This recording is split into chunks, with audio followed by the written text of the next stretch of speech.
Self-assembly is about how independent parts come together on their own to build precise things. I'm Skylar Tibbetts, and I'm the director of the Self-Assembly Lab at MIT. We want materials to be a new medium to make decisions, potentially be intelligent, reconfigure, change our lives. Materials that have robot-like things, but with no robots. We tend to use large-scale, abundant, readily available materials like plastics, foams, metals. We program our materials based on their response to energy. We use moisture, but you can imagine in the future you use heat, you use light, current, many other energy sources. So we take a strip of wire metal and we mold it into a shape. We program the metal and the structure of the metal to remember that shape. I'm dumping in 180-degree Fahrenheit water. And then I take this wire and I'll dip it in water, and then it'll transform completely on its own into this very precise spirograph shape. And it's completely repeatable.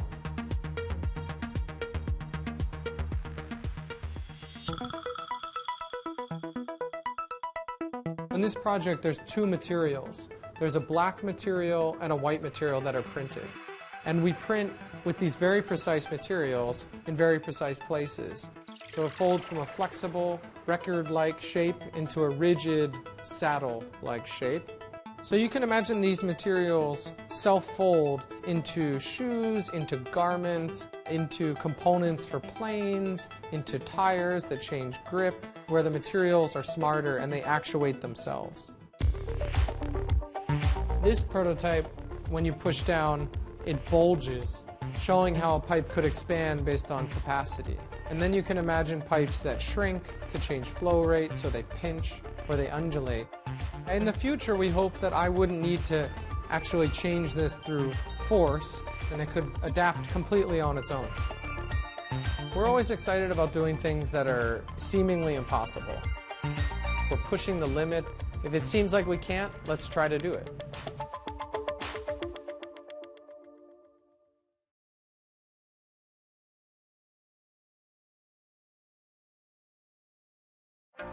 Imagine a world where light becomes data.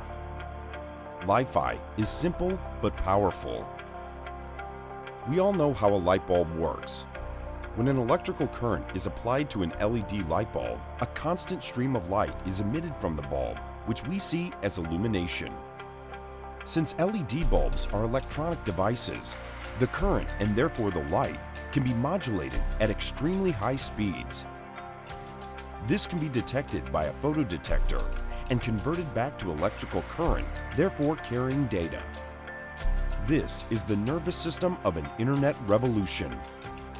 LiFi doesn't replace your internet service provider. You'll still need them to get the internet to your home or office via wires. However, once you have that high-speed connection, you can deploy your fast, secure LiFi network using power over Ethernet or power line communications. LiFi offers greater density than many other radio frequency solutions. For example, if you have an average Wi-Fi router in your office that provides up to 100 megabits per second and 15 people are connected to that router, it means that you might only be able to access 4 megabits per second. However, with a LiFi network of lights that offer 42 megabits per light, even if you had only 8 lights in your room, those same 15 people could share more than 300 megabits per second. That's dense and fast wireless communication. Real LiFi is also bidirectional, full duplex, and high speed. Data is transmitted and received at the same time, resulting in a really fast, reliable user experience, especially when doing things like Skype calls, video streaming, and virtual reality. Real LiFi is fully networked. That means all the lights in your LiFi network can speak to each other and hand over as you move around the space. Each light even has its own IP address, which means that you can offer location tracking and geofencing within your network. LiFi, a world with unprecedented data and bandwidth. Be part of the light revolution.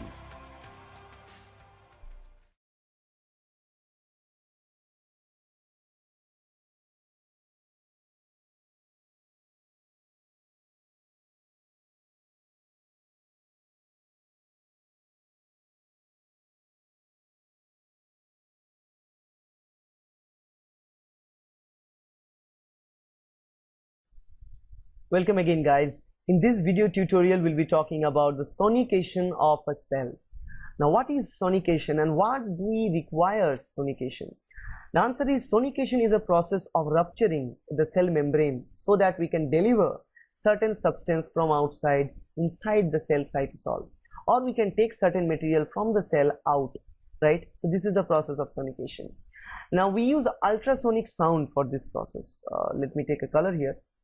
We use ultrasonic sound or UV sound or UV ray radiation to create that rupture there. Not UV, sorry, not ultraviolet, ultrasonic, US radiation to create this pore inside the cell membrane.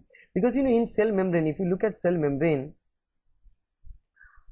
is made with all these phospholipids, right? Phospholipids, which are lipid hydrophilic head, and the hydrophobic tail will be there. So this is a layer, let's say, for example. Now what we do in this case, we are applying a huge pressure in a very tiny point of the cell membrane, right? Now if we use huge pressure in a very small region, it will slowly create a simple small pore.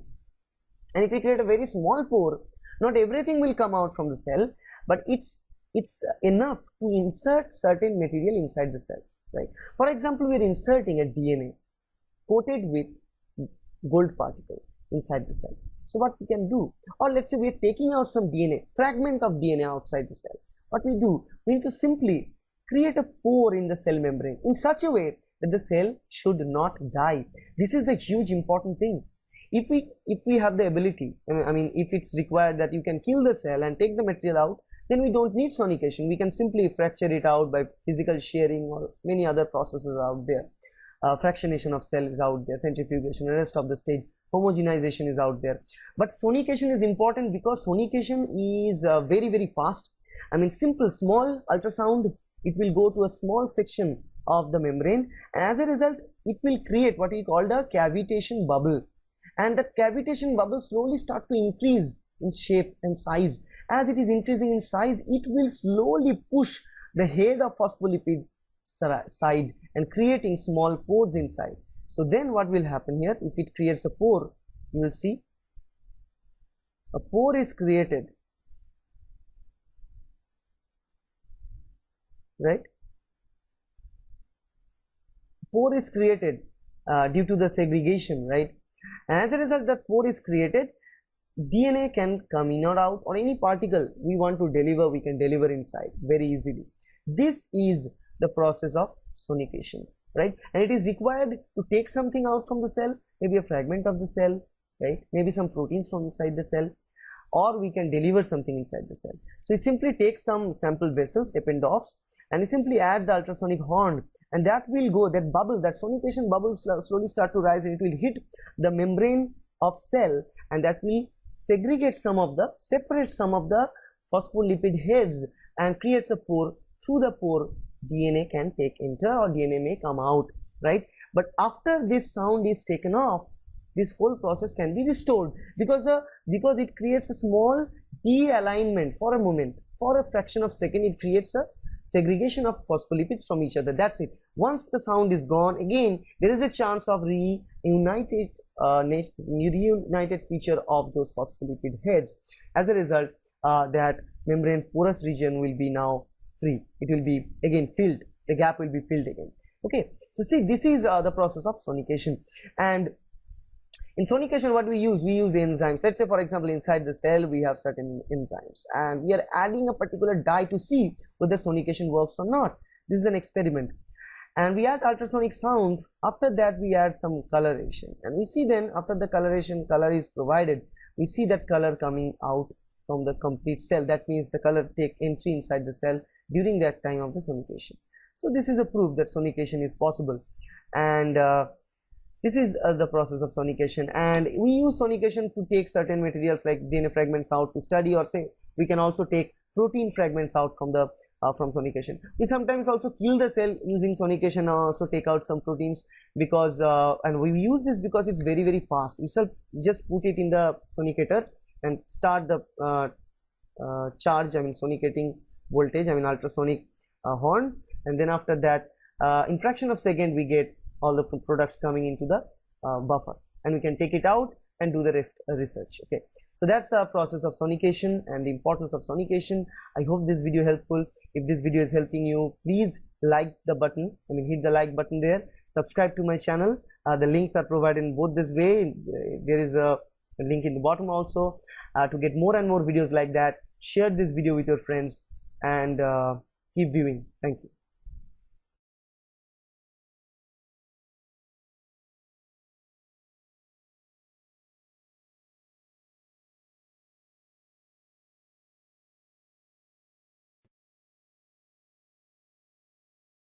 We're going to discuss ultrasound physics and some basic principles. We'll be reviewing the definition of ultrasound, a little bit about physics, transducers, artifacts, and some basic terminology you need to be aware of. Ultrasound is a mechanical pressure wave, as all sound is, and it's measured in cycles per second, denoted by the unit hertz. Now, audible sound, that which we can hear, is 20 to 20,000 hertz. Ultrasound is anything above the 20,000 hertz range, but medically diagnostic ultrasound is roughly in the 2 megahertz range or higher, or 200,000 hertz and higher. Sound is described by its wavelength and frequency, and you can see here the wavelength is the distance from a point to another point on the wave, and frequency is the number of cycles per second, or the number of occurrences over time. So if we look at the red marker, the number of waves that pass over that area per unit of time is the frequency. And frequency and wavelength are inversely related. So you can see here we have one wavelength with a set frequency. As we have a shorter wavelength, we have an increased frequency because there'll be more waves passing over a certain area per second. And if we have a longer wave, there's a lower frequency. Now, ultrasound is a pressure wave. And what happens is it causes tissue to vibrate, and that tissue vibrates and causes areas of compression where the molecules and the elements of that tissue are closer together, and areas of rarefaction where they are more spread out. And this is how that pressure wave propagates through tissue. Let's discuss some basic echo principles and topics related to ultrasound. The first is the reverse piezoelectric effect. What happens is when charge is applied to a piezoelectric substance, it vibrates and creates a pressure mechanical wave. The reverse, or the piezoelectric effect, is when that pressure wave stimulates the crystal and the crystal produces electronic effect. And this is how ultrasound is produced from your transducers. And what happens is the pulse echo principle is that sound is transmitted from the transducer to a tissue, and that tissue then reflects the sound back to the crystals in the transducer and allows you to make an image. The echo range principle means that it takes longer for sound to reach certain things, and by calculating the speed of sound through that tissue, we can determine how far away that substance is. And that's how you can have distance displayed on your screen, because the distance is correlated to the speed of sound and the time it takes for that sound to be reflected back to the transducer. All of this is based on the speed of sound, and the speed of sound is related to the density of the tissue, the propagation of sound through that tissue, and the speed of sound itself. You can see that in air, sound travels at roughly 330 meters per second, whereas in bone, it travels at 4,030 meters per second, and the all-important tissue is 1,040 meters per second, and this is the default that an ultrasound machine assumes sound is traveling through. It assumes we are all made of homogeneous tissue, and sound is propagated and travels at 1,040 meters per second. Acoustic impedance is the resistance to propagation of sound. This is dependent on the density and the velocity of sound, measured in megareals. It has a very low acoustic impedance at very low levels. Bone has a very high acoustic impedance. Adipose, you can see, has a mid-range at 1.34 megareals. However, liver at 1.65 megareals is just slightly different, but that little bit of difference does make a difference in sound reflection. You can see here with two different acoustic impedances, sound will transmit, and with the greater difference between the tissues and the greater difference in acoustic impedance, more sound is reflected back to the transducer, making a brighter echo. Attenuation is the weakening of sound as it is transmitted and returned. Now, attenuation occurs as sound is propagated through tissues. It weakens as it travels through the tissue. Reflection also weakens the sound because as sound is returned to a transducer, less sound is transmitted through the tissue, meaning less sound will be reflected from deeper structure. Another way that sound beam is weakened is by reflection. Some sound is returned to the transducer, meaning less sound is propagated through the tissues, but some sound may also be reflected in a direction that does not return to the transducer or propagate further into the tissue, and that sound energy is lost. Scattering is when sound is reflected in a manner that it does not return to the transducer, and that information is lost. There's also absorption, where sound is transformed to heat and absorbed by the tissues.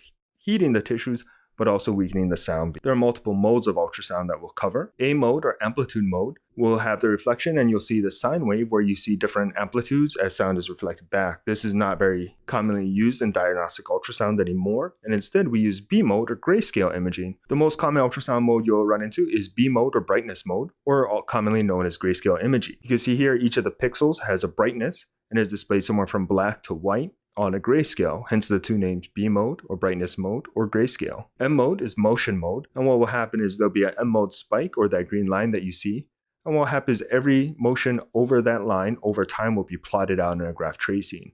You can see this is commonly used in echocardiograms. We're looking at valve motion. The Doppler effect means that a moving object will change the frequency of sound. So as objects are moving, the frequency of reflected sound is altered. And by interpretation of that change in frequency, the ultrasound machine can denote motion. The most common one you may see is color Doppler, and the acronym to remember is BART, or blue away, red towards, meaning blue is coded for motion away from the probe and red is motion towards the probe. You can see here in this ultrasound image of an aorta with bidirectional flow, you can see that there's red and blue flow as the blood is swirling around in different directions in motion towards the probe and away from the probe. Remember, the color does not denote arterial or venous flow, but rather direction related to the probe. By convention, we try to make arteries appear red and veins blue. However, this is merely by position. Power Doppler looks at the intensity of the deflectors rather than the actual frequency shift, and this is useful for low flow states such as small vessels or ureters with ureterojets within the bladder. Spectral Doppler looks at the velocity of the reflectors going through the gate and the Doppler shift of those deflectors. It then maps it out in a wave format, and there's an audio component because the frequency shift is within the audible range. You can see here a grayscale image, and we'll place the Doppler gate within the vessel. Now, looking at any of the deflectors traveling through that gate between the two green bars, it will map out those deflectors on a graphical scale like this. Now, let's discuss the different types of transducers. The transducers function based on the piezoelectric principle, and they're a key element of the system. They're also the most expensive and the most fragile component of the system. Most modern transducers use synthetic crystals such as lead, zirconate, titanate. These are heat sensitive, and the probe should never be autoclaved for sterilization. The reason being that the heat can misalign the crystals and render your probe useless. The crystals are generally housed within the transducer. A backing layer is behind the crystal and a matching layer in front. The backing layer prevents any pressure waves from exiting the crystals in a reverse fashion and tries to direct all of the sound energy forward. It travels through the matching layer to try and reduce the acoustic impedance between the crystals themselves and the skin. That's that soft spongy layer you see on the surface of the probe. Electricity is introduced into the system, stimulating the crystals to produce the pressure wave. The backing layer prevents sound from transmitting and reflecting from the back of the crystals, and they exit the matching layer through the skin into the subject. Broadband transducers are transducers that can produce multiple different frequencies rather than a single frequency like in older systems. And you can select a different frequency. And because of this, you need to understand that higher frequencies will give you greater resolution, but less penetration. Lower frequencies will give you greater tissue penetration, but sacrifice resolution. And you can see an example here. We have a sound wave. As it travels through the tissue, it interacts with the tissue at several points. You can see that each time it interacts with it, that sound beam will be attenuated and weakened and be able to travel less.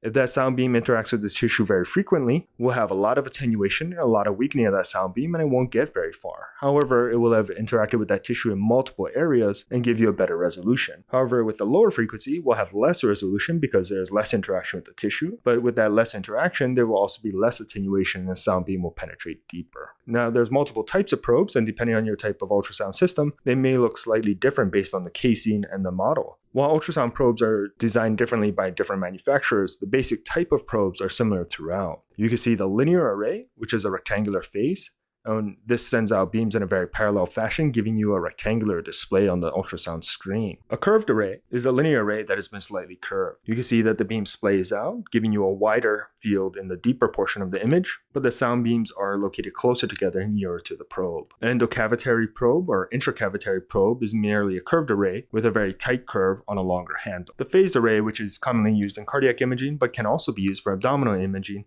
has a very narrow window, but has a very great display. So this is very useful for cardiac imaging because the point of contact can be very small to fit in between ribs and around lung artifact, but has a very wide field of view. The resolution of your ultrasound image is based on several things. One is based on frequency, and one is based on the type of probe you're using. Lateral resolution, or the ability to tell that two objects side by side are indeed two objects and not blurred into one object, is based on your beam width. If you look at the linear array here on the right side, you see those lines or lines of sight in the ultrasound beam are equally spaced near the probe and far from the probe, giving you that rectangular image. So the distance between lines of sight are fairly uniform near and far from the probe. This produces a greater lateral resolution. Whereas you see in the phased array, the lines of sight are very close together near the probe but very far apart as they splay further outwards deeper into the image, reducing your lateral resolution deeper into the view. Axial resolution, or the ability to tell that two objects, one in the near field and one in the far field, are actually two objects and not blurred into one object, is based on your frequency. Higher frequencies allow the sound beam to interact with the tissue more frequently, allowing you to differentiate axial resolution much clearer than with a lower frequency as displayed on the left of the screen. Axial resolution will always be greater than lateral resolution. Let's discuss some artifacts that you may run into as part of using ultrasound. Artifacts are based on several presumptions that the ultrasound machine makes, one of which is that sound travels only in a straight line, sound speed is uniform throughout tissues, a single pulse from the probe is emitted and returned, attenuation is uniform, and signals only occur from the main beam of the ultrasound. Shadowing artifact is produced when there is a high difference in acoustic impedance. What happens is there is a high attenuation of the sound beam, and that sound, because of the high acoustic impedance, is reflected back to the transducer, making a very bright image, but no sound is transmitted past that interface. You can see here in the gallstone, we can see the bright interface where the sound beam is reflected from the gallstone. Now the gallstone is not calcified, but it can have very high acoustic impedance compared to the tissue around it, and therefore sound does not penetrate further. And this area highlighted in black would be the area of acoustic shadowing, meaning that sound is not transmitted past that surface. You can see here as we scan through a gallbladder with multiple stones, you can see the area where the stones are, and the sound beam is reflected back to the probe with shadowing behind it. Posterior acoustic enhancement occurs when there is a very low attenuating surface, and this occurs when there is a fluid interface. Now, the fluid does not interact with the sound beam as it does with solid tissue, and therefore the sound beam is not weakened. So the sound beam remains very strong. So when that echo returns from behind the fluid structure, it has not been attenuated as greatly as if it traveled through tissue. The ultrasound machine interprets this as a greater signal and makes those images brighter. You can see here behind the fluid-filled bladder, the soft tissue is very echogenic and very bright, much more than the surrounding structures. And this is because the sound that has traveled through the bladder has not been weakened, as it has only traveled through fluid rather than tissue compared to the lateral aspect. And the sound that is reflected is much stronger, meaning much brighter. Defocusing artifact occurs when there is a fluid interface, and what happens is the fluid bends the sound beam and it causes a defocusing artifact. Most commonly you'll see this as called lateral cystic shadowing, meaning that as the sound beam travels through that fluid interface, it is slightly bent. There's a slight refraction of the sound beam, causing some echo dropout towards the edges because the sound that would have traveled through that tissue behind it has been bent inward. You can see here on the internal jugular vein, there's evidence of lateral cystic shadowing here because the sound beam that would have traveled into that tissue has been bent slightly inward. Mirroring artifact is because when sound travels, it hits a very strong reflector, it bounces off that reflector to interact with tissue, returns through that deflector, and returns to the probe. However, the probe and the machine assumes that sound has only traveled in a straight line. It therefore takes that reflected sound and maps it in a straight path. You will most commonly see this in your FAST exam when you're looking above the liver. The sound beam interacts with the diaphragm, reflects off the diaphragm into the liver, bounces off that tissue, back off the diaphragm, and back to the probe. The effect of that is that it appears that there is liver on both sides of the diaphragm. This is called the mirroring artifact, and it's a normal occurrence with aerated lung above the diaphragm.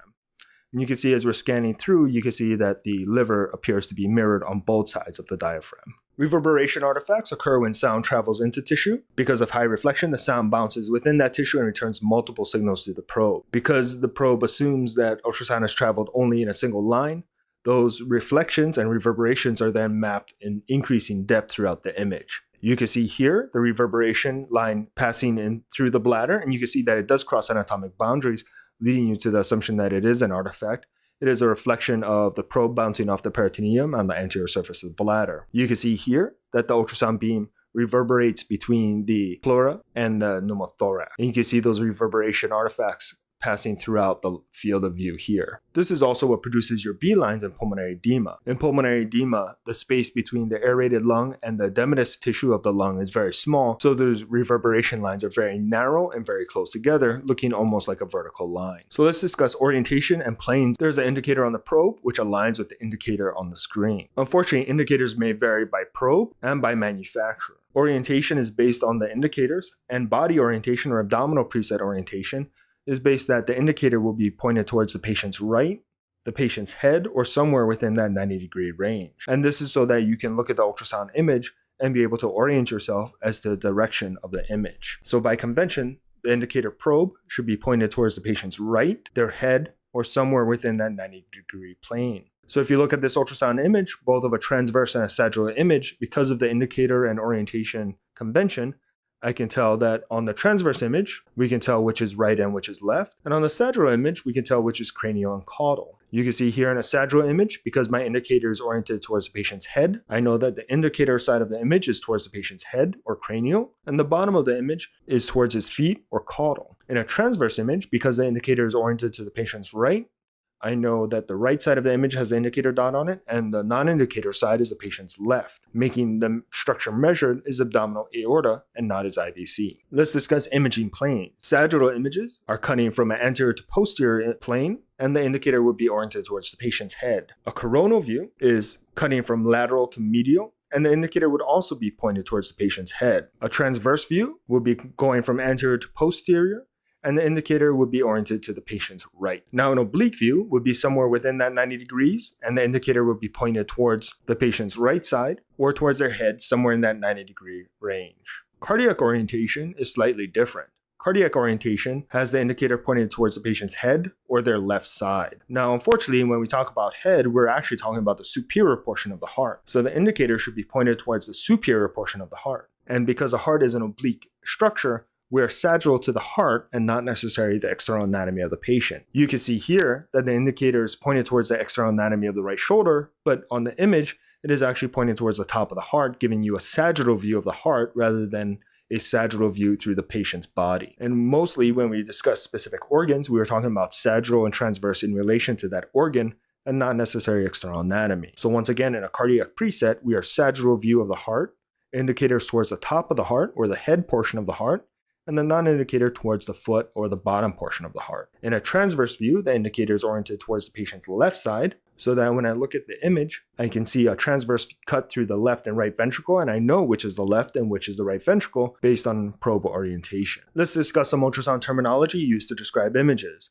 and this is echogenicity. The amount of echoes or the amount of whiteness within an image determines its echogenicity.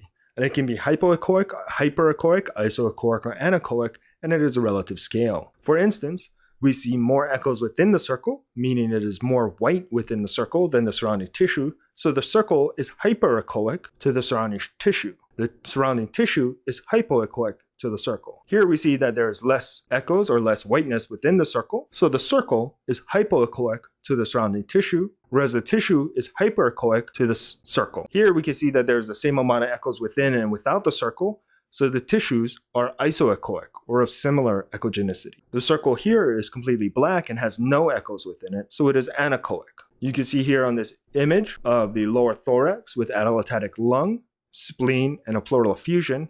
We can use those descriptors to describe the image. The collapsed lung and the spleen are isoechoic to each other. The spleen and the spine are of different echogenicity. The spleen is hypoechoic to the spine. The spine is hyperechoic to the spleen. Here, the pleural effusion, which is fluid, is anechoic.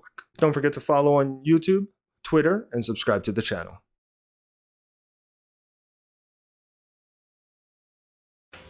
Hi, I'm Bob Trupp, physical therapist. Ran Haney, physical therapist. Together we are the most famous physical therapists on the internet. In our opinion, of Right, course. today we're going to talk about the TENS unit. Sure. Just very quickly, three things that everybody should know. One, the first thing you should know is how does it work? Yeah, TENS. What are you talking about? TENS unit. Transcutaneous electrical neuromuscular stimulation. That's a mouthful. Yeah. We'll stick to TENS. Yeah, we'll stick to TENS. It's basically a little electrical unit that's going to give off some electrical impulses.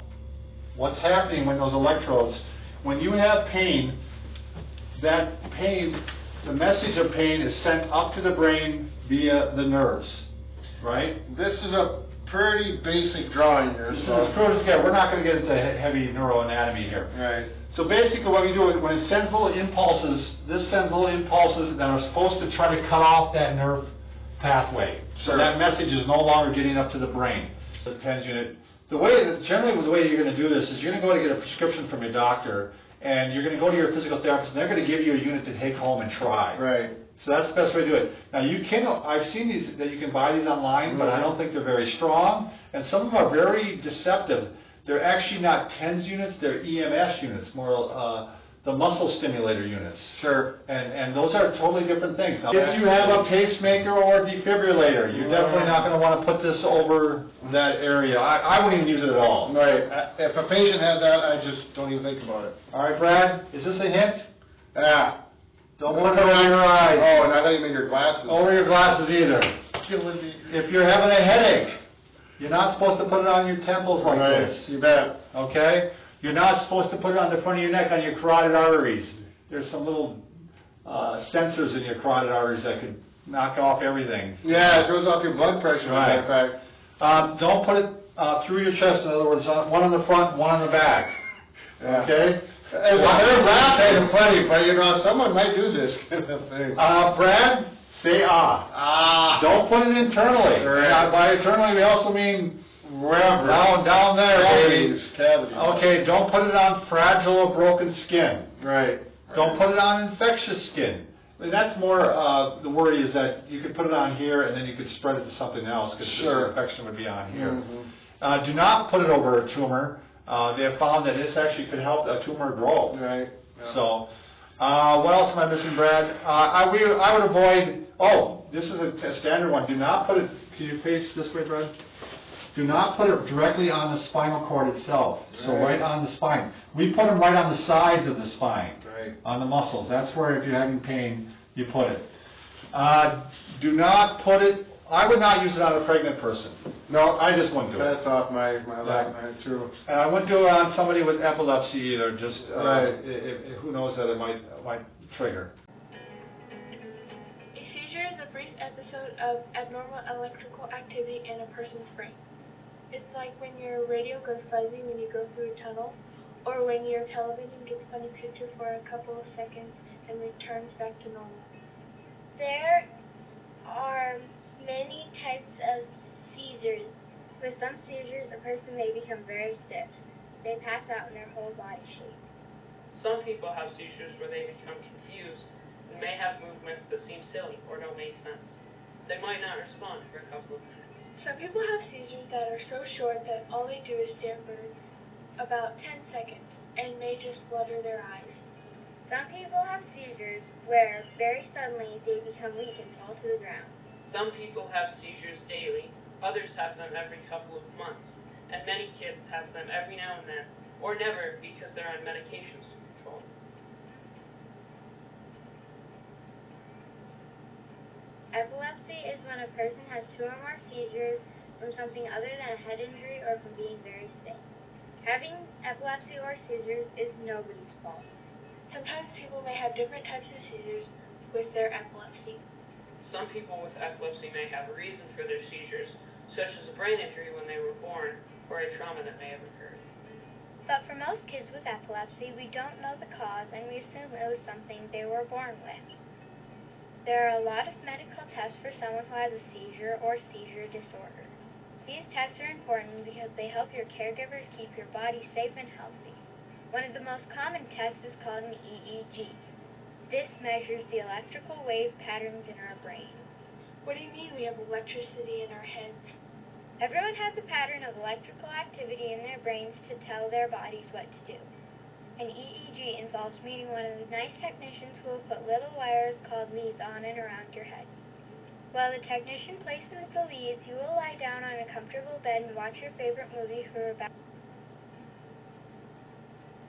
After they place the leads, they will then wrap your head in light, soft gauze. Now you have a silly hat. Later we'll ask you to blow on a pinwheel for 3 minutes to see how fast you can get it to spin. It's best if you can fall asleep for a little bit, so bring your favorite stuffed animal, a blanket, or a book to help you fall asleep. The last step is a flashing light show. All you have to do is sit back and enjoy. After all of this, your caregiver will remove the gauze and the technicians will use some cold, wet liquid to remove the leads. This won't hurt either. And then, except for some funky hair, you get to leave.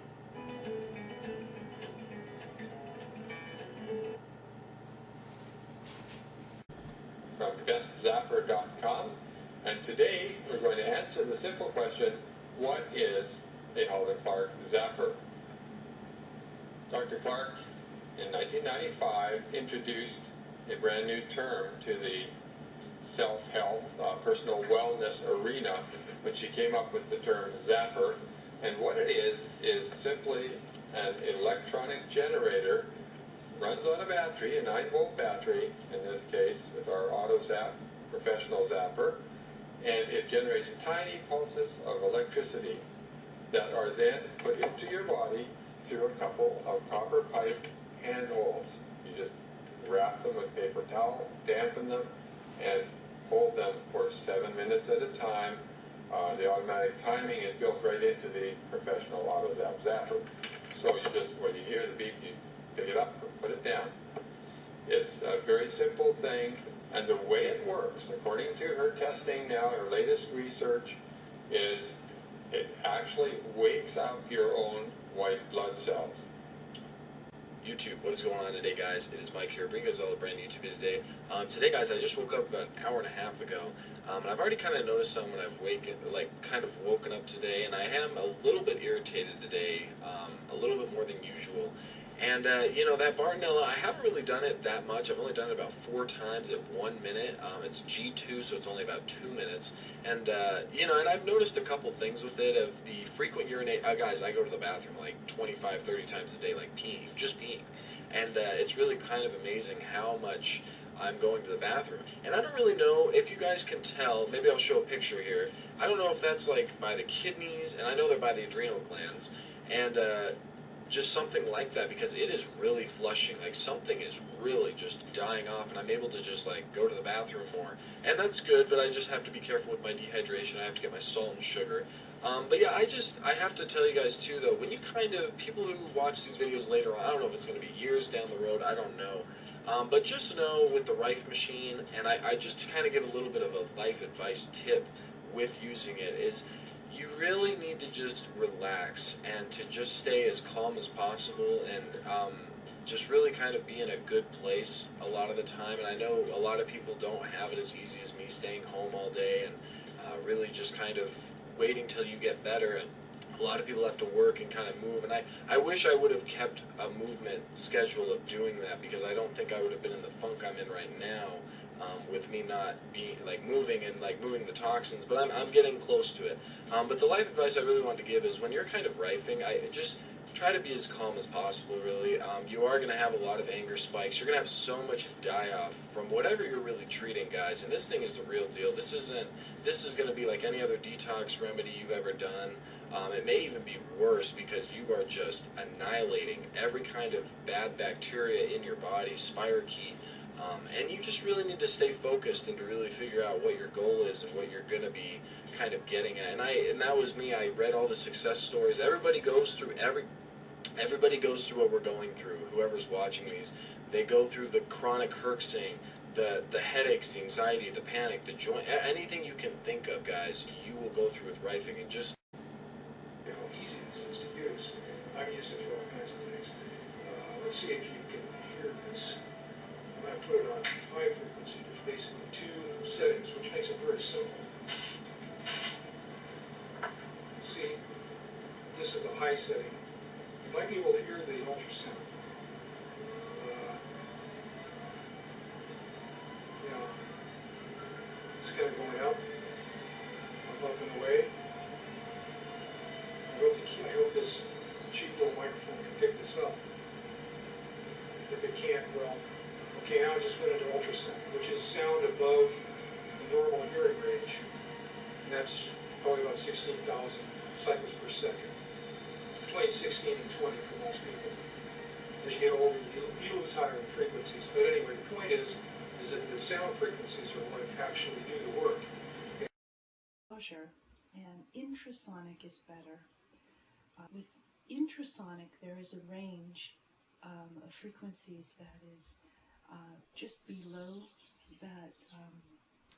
It's more for the layman, like us, okay?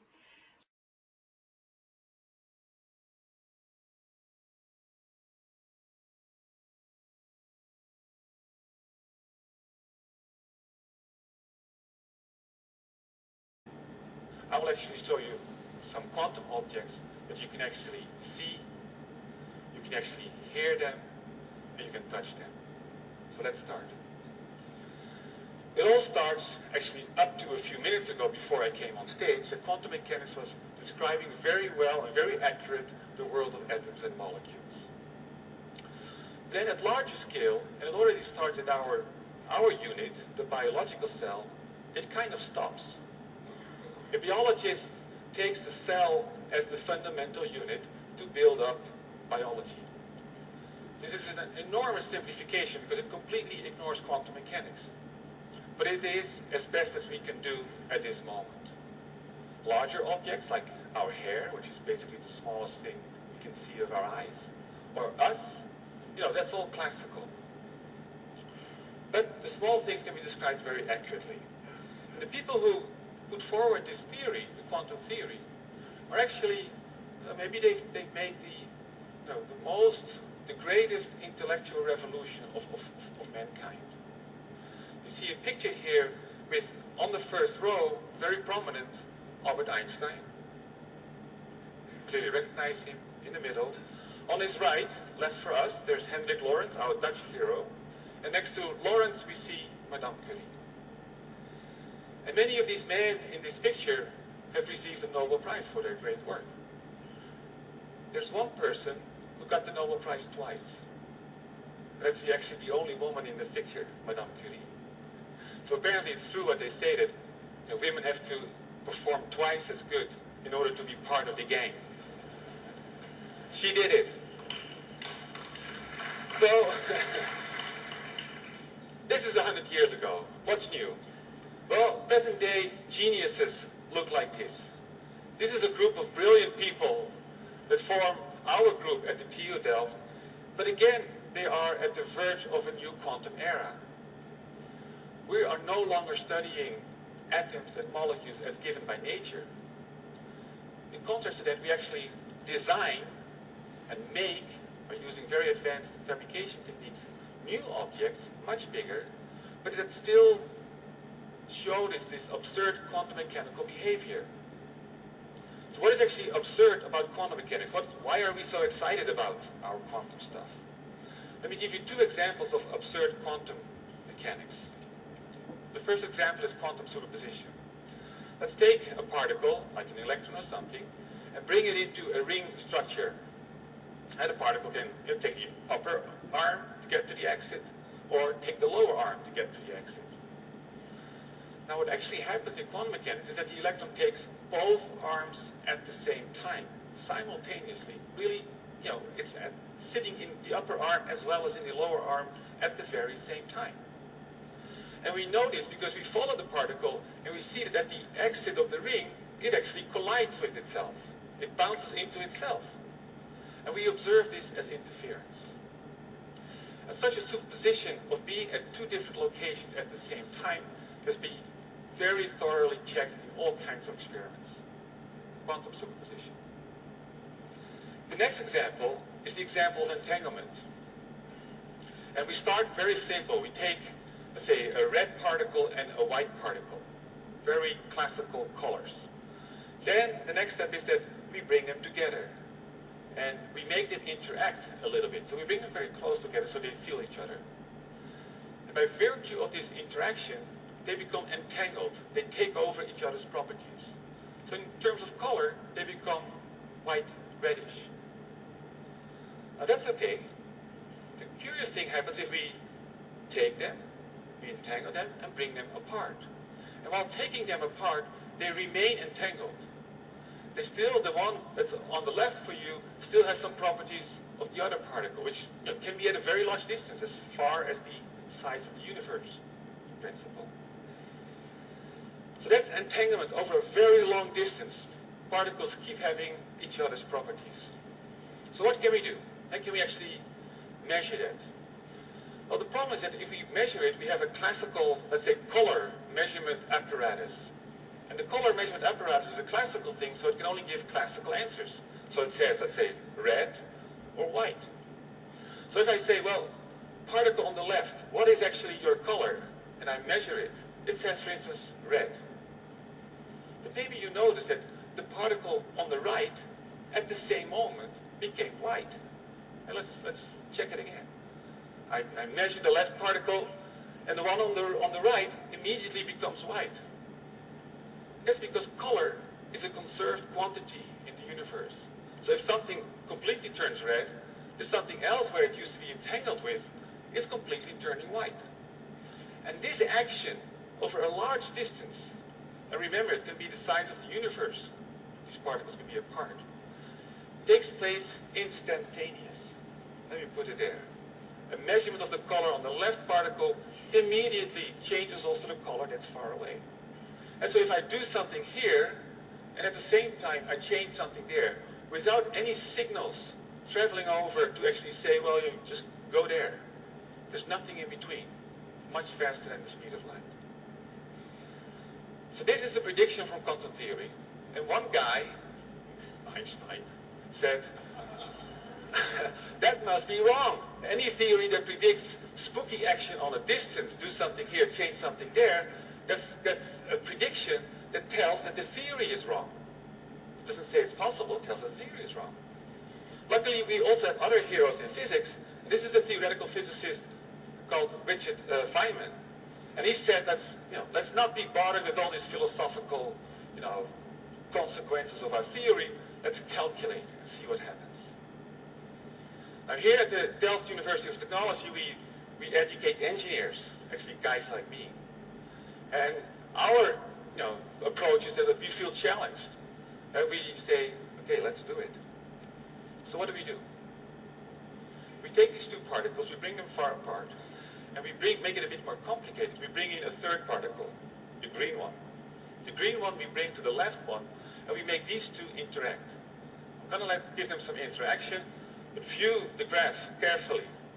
You see that at the same moment, when these two interact and share some color, also the particle on the right, which was still entangled with the first one, also becomes green a little bit. Now next is that I ask for color. Hey, left particles, I do a color measurement. And they, for instance, turn white-reddish. At the same time, the one on the right becomes green. So look what I've done effectively. Let's start again. I bring in the green particle, they entangle. They're also entangled with the one on the right. I click once more, and the one on the right is now green. I have teleported the green particle from the left universe to the right universe over a long distance, instantaneously. So this teleportation is what we call, let's say, absurd or strange or very odd. But we can do it, and we actually do it. And actually, we do this in the lab, and we've actually done it so many times that we actually made a student-proof setup. I can tell you, if a setup is student-proof, then it's a very robust setup. And all right, so what do we make? We want to make some stuff that we can actually use and do something with. First of all, a very simple example of a light bulb. It's a plain wire. If you send a current through the wire, or if you excite it by light, it also luminesces a little bit of its light. But in this case, the wire is very small. It's only nanometers in diameter, maybe a micrometer long. Now, at the red arrow that you see, we excite the system with some laser light, and we actually look what comes out of the wire. And if we do that, you actually see a little bit of light coming out of it, the thing, right? That bright spot.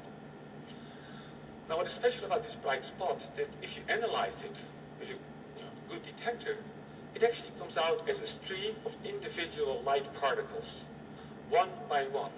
It's no longer a stream of light, it's really granular. One comes out, the next come out, etc. And these are our photons that we use in these color experiments to teleport. Let me give you another example. Different type of, if you're more the hearing person, then let me take a string. And with all our strings, guitar or violin or whatever, if you put a little tension on the string, the tone of the music goes up in frequency. The tone goes up. So we've taken a very thin wire, a nanotube, only 1 nanometer in diameter. We suspend it over a trench. We clamp it very tightly at 2 contacts. And we excite the nanotube with an electric pulse. It starts to vibrate, and we hear the tone. Now what is special about this particular vibration is that it's very small, so it's also very sensitive. So if we add one electron, one quantization of electrical charge to this nanotube, there's a little bit of extra tension into the nanotube that changes the tone a little bit. Let me hear you the sound of electrons.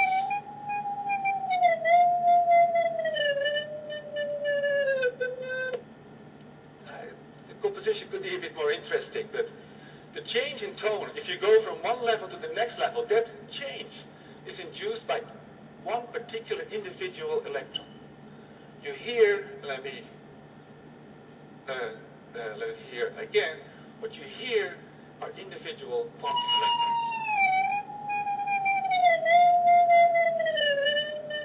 They come into our waves, and they become audible.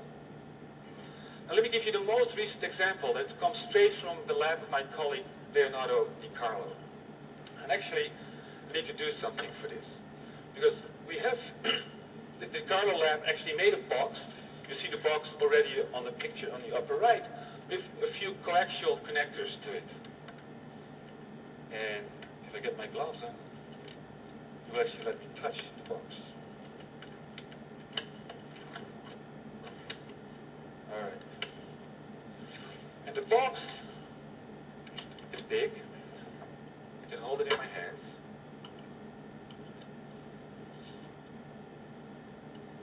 And what we do in our group is to make small electronic elements. Elements that are so small that they can process information in a completely different way. Instead of having bits of 0 and 1s, we want to make superpositions of bits. A superposition of being 0 and 1 at the very same time. But we want to make them on an electronic circuit. And what Leo Di Carlo has done is make 3 qubits. I'm gonna zoom in a little bit in a few seconds, but you already see the box with 3 qubits in it. And these 3 qubits, they can be put in a superposition or be entangled together in any arbitrary way that we wish. Now, let me see if the camera can actually show you the qubits. Must be more zoom. So this is my finger, and so this is the size of the system, and I hope you can see that there are 3 black spots on this quartz plate, and these 3 black spots are about 1 centimeter away from each other.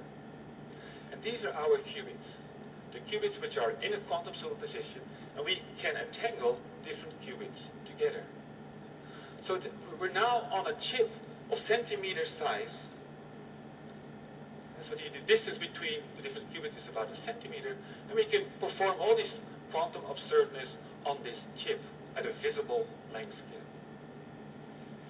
All right, so you've seen it.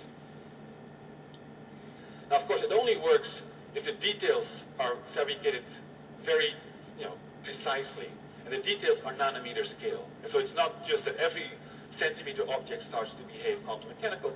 No, you really have to engineer it very precise up down to the nanometer scale. That's a picture that you see right here. Okay, let me zoom out a little bit. What are we trying to do here? Well, we actually want to make quantum mechanical systems and use the richness of quantum systems, like the extra possibilities of being in superpositions and having very fast teleportation over long distances, also in technology. Can we make applications that are much more efficient than we have today?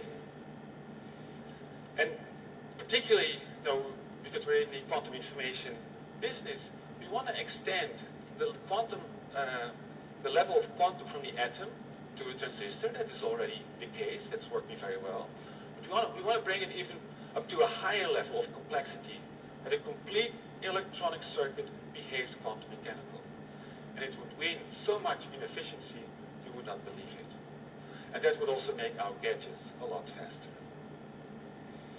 Now, only a few years ago, people also in our field were saying that that's not going to happen. That's inherently impossible with quantum mechanics to bring them up to a larger scale of size and complexity. But with the progress of the last few years, I can really say here, actually I'm saying it for the first time in public, this clear that it will come. yes, we will be able to make quantum circuits. And a quantum computer will only take maybe a decade later or so. All right, let me conclude here with a take-home message. I started with some equations, including one for quantum mechanics. But there's one message that up to a couple of minutes ago, quantum was only restricted to the small objects. But from now on, it has arrived to the human scale.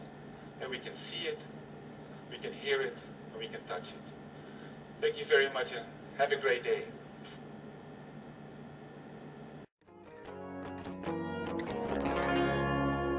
Hi, it's Mr. Anderson, and this is AP Physics Essentials, video 123. It's on electromagnetic radiation. Newton had shown that if you shine white light into a prism, it breaks it apart into its different colors. And another scientist wanted to know, is there any relationship between different colors of light and the temperature? So William Herschel took a thermometer and put it in the purple light, and then the blue light, and the green, and in the yellow, and in the red, and he wanted to figure out where were the different temperatures depending upon color. But he wanted to have a control in this experiment, so he put another thermometer right off on this side just to judge the room temperature. And what he found, surprisingly, is that that was the hottest temperature of all. So he really discovered was infrared rays. And so those are rays that we can't see but generate a lot of heat. And so electromagnetic radiation, we only see a small sliver of that called visible light. But there's a whole bunch of other electromagnetic radiation out there in the universe.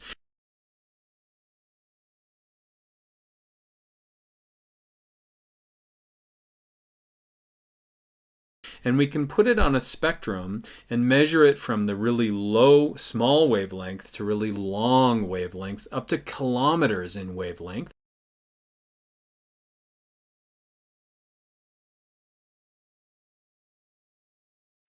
And then on the other direction, we're going to have increasing frequency. So as we increase frequency, we're going to decrease that wavelength. As we increase frequency in electromagnetic radiation, we're also increasing the amount of energy that those waves have.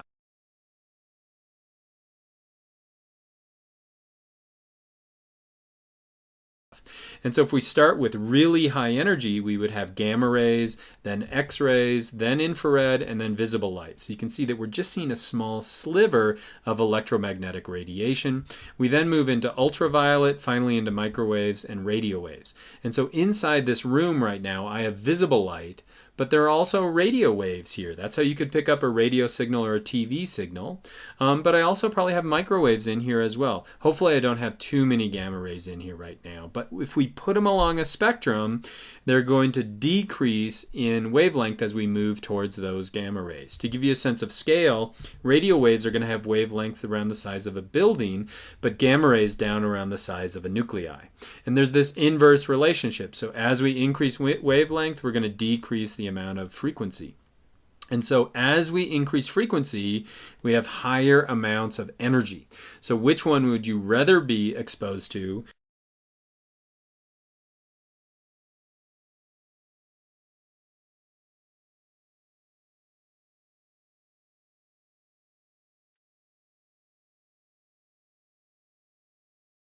These ones with long wavelength, really, really low frequency, low energy.